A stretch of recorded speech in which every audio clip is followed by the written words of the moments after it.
to live with less, sharing meals, counting every dollar, making tough choices. Dear Professor, I was once an engineer in the Middle East. I wore a hard hat, solved problems, signed plans, and walked through buildings that I helped bring to life. My work was respected, my days were full, my purpose was clear. Alongside me was my wife, my partner in every sense. We built not just a home, but a future for our children.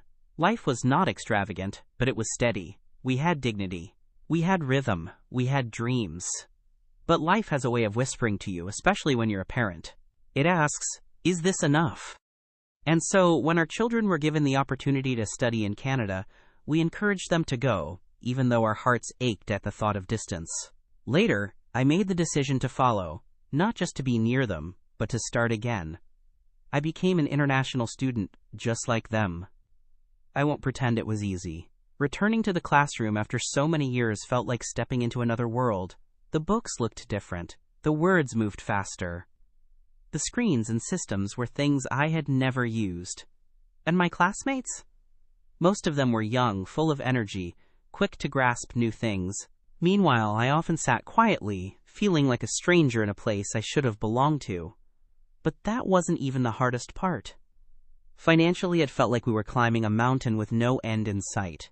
Tuition fees for international students are steep, much higher than what we had ever imagined. And we weren't just paying for one student. We were 3. My children and I, all enrolled in college, all carrying the burden together. We took part-time jobs, juggling studies with work. We learned to live with less, sharing meals, counting every dollar, making tough choices. Sometimes we had to choose between paying a bill or going out for a cinema. And in the middle of it all was my wife. Back home, she was the heartbeat of our home, strong, intelligent, resourceful. But here, she struggled to find work that reflected her worth. The Canadian job market didn't recognize her skills, her years of experience, her sacrifices. So she settled for minimum wage jobs, whatever was available. It wasn't fair. It wasn't easy, but she did it. Quietly, bravely, for us. There were nights she came home exhausted, and still managed to smile as she asked how our classes went. She was our anchor, the one who kept us together when everything else felt like it was falling apart. And yet, through all the hardship, we held on to something powerful, hope. Hope that these struggles would shape something better, that our sacrifices would turn into opportunities, that this cold, unfamiliar land would eventually feel like home.